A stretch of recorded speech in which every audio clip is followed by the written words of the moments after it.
Hi friends, welcome to Yalini Samaiyal. இன்னைக்கு Yalini Samaiyalல திருக்கை மீன் குழம்பு எப்படி பண்றதுன்னு பார்க்கலாம். அதுக்கு முன்னாடி நம்ம வீடியோவை ஃபர்ஸ்ட் டைம் பார்க்குறவங்க Subscribe பண்ணிக்கோங்க. கூடவே இருக்க பெல் ஐகானை கிளிக் பண்ணி ஆல் செலக்ட் பண்ணிக்கோங்க friends.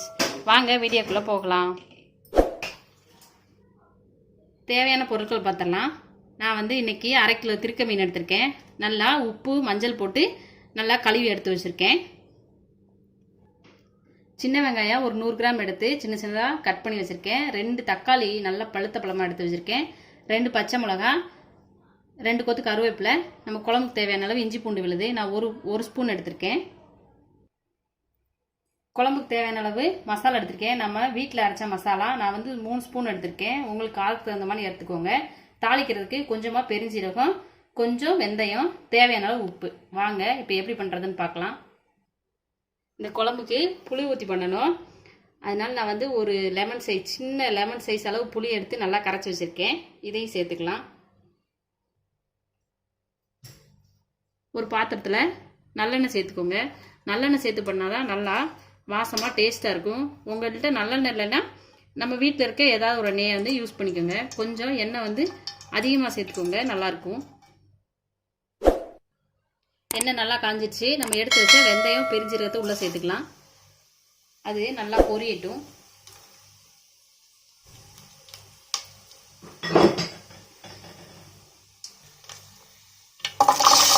நம்ம எடுத்து வச்ச வெங்காயத்தை சேர்த்துக்கலாம். வெங்காயம் அந்த எண்ணெயிலே நல்லா வதங்கி வரணும்.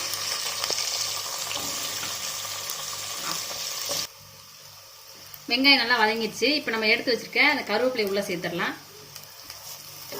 கருவேப்பிலையை ஒரு நிமிஷம் வதக்கிட்டு நம்ம எடுத்து வச்சிருக்க இஞ்சி பூண்டு விழுதை உள்ளே சேர்த்துடலாம்.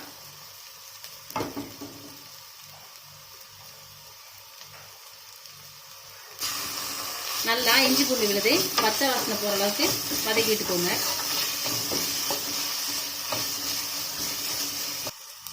இப்போ நம்ம எடுத்து வச்சிருக்க இந்த பச்சை மிளகாயை உள்ளே சேர்த்துடலாம். பச்சை மிளகாயை சேர்த்துட்டு நம்ம கட் பண்ணி வச்ச தக்காளி உள்ளே சேர்த்துடலாம். நல்லா தக்காளி அந்த வெங்காயத்தோட சேர்ந்து நல்லா பேஸ்ட் மாதிரி வதங்கி வரணும். அந்த அளவுக்கு வதக்கி எடுத்துடலாம்.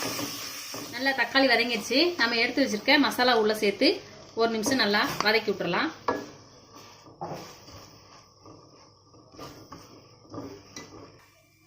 இப்போ குழம்புக்கு தேவையான அளவு தண்ணி சேர்த்துக்கலாம்.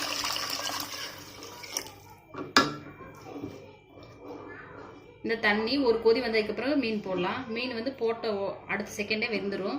நம்ம ரொம்ப நேரம் வேக விட்டோம்னா ஒரு மாதிரி ரப்பர் மாதிரி ஆயிரும். கொதிச்சிச்சு. இப்போ நம்ம எடுத்து வச்ச இந்த புளி கரைசலை உள்ளே சேர்த்துக்கலாம். புளி சேர்ந்து ஒரு நிமிஷம் கொதிக்கட்டும். அந்த பச்சை வாசனை அடங்குனே நம்ம மீனை போட்டுக்கலாம். கொதிச்சதுக்கப்புறம் நம்ம எடுத்து வச்ச உப்பு சேர்த்துக்கலாம். குழம்பு நல்லா கொதிச்சிருச்சு. இப்போ நம்ம எடுத்து வச்ச அந்த திருக்கை மீனை உள்ளே சேர்த்துடலாம்.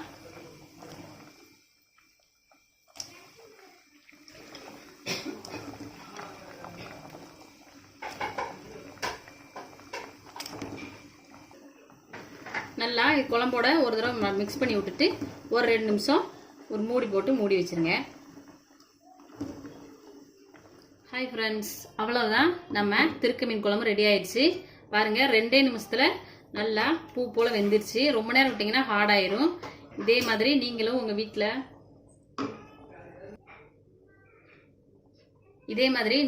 வீட்டில் சமைச்சு பாருங்க.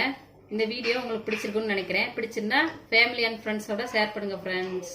தேங்க்யூ ஃபார் வாட்சிங்.